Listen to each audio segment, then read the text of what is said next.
आजम रज़ी अल्लाह तआला अन्हु आप बयान फरमाते हैं, जब मैं दुनिया के तमाम उलूम हासिल कर लिए, मैं आलिम बन गया, मैं फकीह बन गया, मैं मुहद्दिस बन गया, जब सारे उलूम मुझे हासिल हो गए, मैं बगदाद के जंगलात की जानिब निकल गया अपने रब की मारिफत करने के लिए, अपने रब की राह में मुजाहिदा करने के लिए।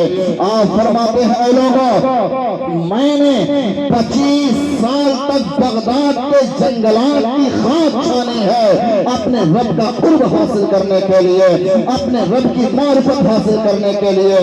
ऐसे ऐसे मसाइब व आलाम का मुझे सामना करना पड़ा है, ऐसा ऐसा वक्त मेरे ऊपर गुजरा है, 20 दिनों तक कुछ खाने को मैसर नहीं होता था, पीने के लिए पानी मैसर नहीं होता था। शिकम आवाज देता, अब्दुल कादिर खा ले, ये दरिया की नहरें उठ रही है, चल पानी पी ले। अब्दुल कादिर नफ्स से कुछ समझौता तो कर ले, इश्क आवाज देता, अब्दुल कादिर तुम तो मुशाहिदा करने के लिए निकले हो, तुम तो अपने रब का कुर्ब हासिल करने के लिए निकले हो, अपने रब की मारिफत हासिल करने के लिए निकले हो। एक तारीख में पढ़ी, एक मर्तबा गौसे आज़म बड़े पीर दस्तगीर रज़ी अल्लाह तआला अन्हु कई दिनों से आप भूखे थे, नफ्स आवाज दे रहा था, काश कुछ मिल जाए खाने के लिए, काश कुछ गिरी पड़ी चीजें ही मिल जाए खाने के लिए, कुछ मैसर न आया। कोई पीर फरमाते हैं, एक दरख्त के पत्ते को मैंने पकड़ा और पकड़कर तोड़कर उसे खाना चाहा, दरख्त के पत्ते से आवाज आती है, अब्दुल कादिर क्या तुम्हें यकीन कामिल है कि अल्लाह रब्बुल इज्जत ने मुझे तेरी ही खुराक के लिए पैदा फरमाया है, क्या ये तुम्हारा यकीन कामिल है?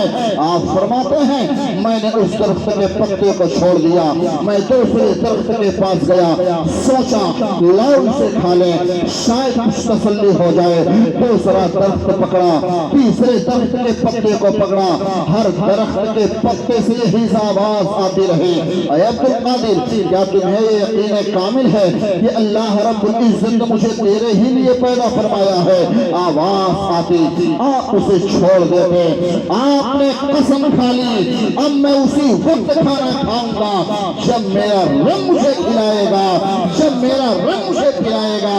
यही तो वजह है, आला हज़रत फरमाते हैं, कसमें दे दे के खिलाता है तुझे, प्यारा अल्लाह तेरा चाहने वाला तेरा। नारे तकबीर, नारे रिसालत, नारे रिसालत, शाने गौसे आज़म, जश्ने गौसुल वरा, नारे तकबीर, नारे रिसालत।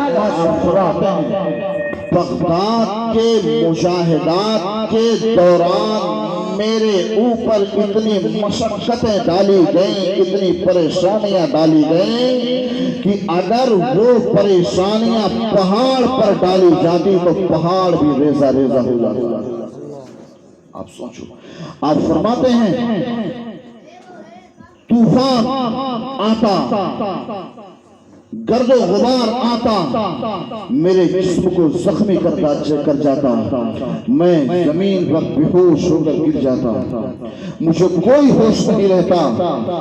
मिन जानिबिल्लाह, अल्लाह की तरफ से ये मेरे ऊपर अल्लाह का फज़ल होता था कि जब नमाज का वक्त हो जाता था मुझे होश आ जाता था और मैं उठकर अल्लाह की बंदगी कर लिया। ये गौसे आज़म का हाल है। आप फरमाते हैं, जब मैं बहुत ज्यादा परेशान हो जाया करता था तो कुरान पाक की एक आयत पढ़ लिया करता था, इन्ना मअल उसरि युसरा, इन्ना मअल उसरि युसरा। हर परेशानी के बाद आसानी है, हर परेशानी के बाद आसानी है। तो अल्लाह रब्बुल इज्जत के फज़ल व करम से मुझे सुकून मिल जाया करता था। आप बताओ, अभी आप